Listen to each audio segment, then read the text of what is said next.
the puker. Since Carl's dad had learned to fly at an early age, like his dad before him, it was only natural that Carl would follow in their footsteps. Carl flew his first solo at 14 in the 140 and got his pilot's license in the 182 on his 16th birthday. He had already accumulated hundreds of hours in the puker and the 182. I wish I could say I loved to fly with Carl, but his crop duster flying style was not what I was cut out for. His father grounded him from the planes on a weekly basis for finding tree branches stuck in the landing gear cowlings or the odor of vomit in the plane.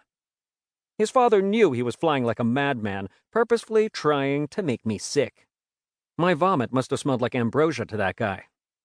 No matter how much I bitched and moaned, he would just smile, stall the plane, and then put us in a steep diving recovery. If that didn't get the desired results, he would quickly follow up with a negative G pushover. These maneuvers quickly stifled my bitching and usually liberated even the smallest amount of food I had in my stomach. If the puker went down, we wouldn't be hard to find. The authorities could just follow the trail of Walt's market bags that littered the countryside along our last known course. However, it was not all bad. From this experience, Carl taught me to take off, fly, navigate, and land without endangering anyone. He taught me to reasonably read the upcoming weather by looking at the cloud formations and noting the temperature changes. Did he instill enough of the right stuff to make me a daredevil like him? No. But I could safely get the 140 to point A from point B and back again in VFR conditions. During summer break from high school, I would spend several hours a week being Carl's designated lookout. I was the nervous fool making sure we weren't on a collision course with one of the numerous communication towers dotting the surrounding hills. Carl's contribution to this ritual entailed him donning a ridiculous-looking hood over his head to purposefully obstruct his view of the outside world.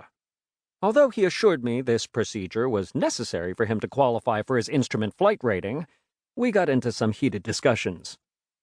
Flying high enough to make it a reasonably safe practice also increased the danger of encountering other aircraft.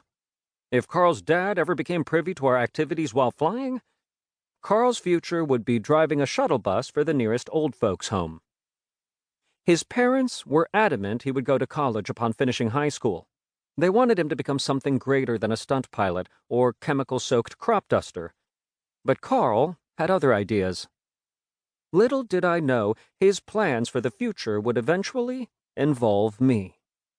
My grandparents always told me I had a bright future ahead of me, but I don't recall them saying anything about a future full of grim realities that would make me doubt my sanity. Carl's uncle owned and operated Larson's Bush Service in Saratoga, Alaska. I still chuckle at the implications a person could conjure up about that small play on words. The Bush Service was a prospering charter cargo operation in the remote Alaskan wilderness. They hauled just about anything you could shove into a bush plane. His uncle and the pilots working for him flew to all points within several hundred miles of his airstrip. Most of the destinations were so isolated you couldn't get a land vehicle to the location without extreme difficulty. In the winter, the majority of locations were only accessible by a bush plane with skis. Carl always spoke of his Uncle Bill like he was the god of all bush pilots. It was not uncommon for Carl to email him every evening before going to bed, only to read his response in the morning. Carl loved hearing about his uncle's adventures and what aircraft he had flown. His uncle had a Super Cub, 2 Cessna 206s, and a Helio Super Courier that could land on water or snow.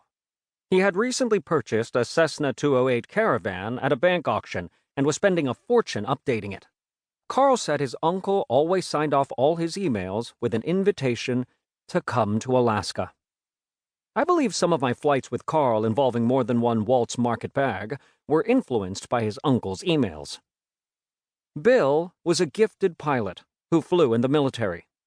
Upon completion of his tour of duty, he moved on to other aviation opportunities. Bill got together with his brother Roger and started Larson's Ag Air Services. It grew into a successful business that allowed the brothers to buy large tracts of farm ground. When Bill finally got his fill of dirt and chemicals, he sold his interest to Roger and moved to the far north. I knew Bill, and the excitement of new flying challenges would